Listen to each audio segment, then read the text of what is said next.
I know the federal government, of course, did release a list, would I call it now, incentives for investment in the country. Care to talk us through what this list is about? What we released is actually not a list. We did a compilation of all the investment incentives in Nigeria. Some are in Nigerian law, in different Nigerian laws. Others are approvals that the federal government has given and that have been taken through the legal process of becoming legally enforceable. And that process is really gazetting. So we did a compilation, again, to make it easy for investors to get access to information. We did a compilation of all the investment incentives that exist in Nigeria, whether they're legal or whether they're in Nigerian law or they were announced by government and they've been gazetted. We also included in it incentives from the 2016 fiscal policy.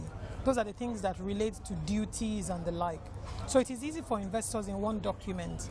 The document is downloadable from NIPC's website and from FIRS's website because we prepared it in collaboration with FIRS. Now, will tax, would I call it tax waivers be part of these incentives? Most certainly not. They're not tax waivers. They're incentives. Incentives are things that investors get when they meet certain conditions and they do certain things. They're not the same as waivers. Waivers can be arbitrary. I can give you a waiver and not give the next person.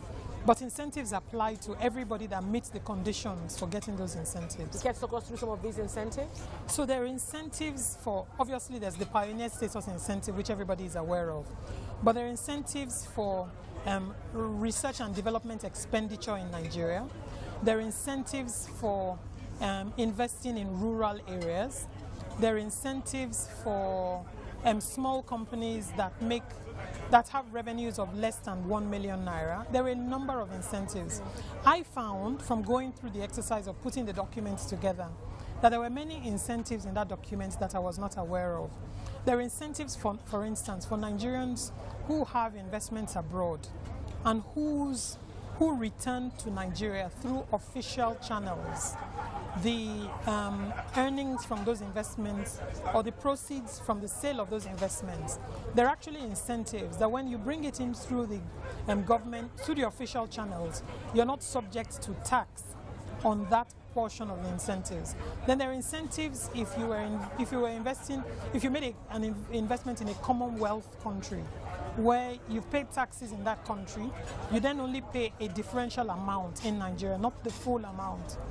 But it was very eye-opening for me, and I hope that all investors interested in investment in Nigeria find the document useful.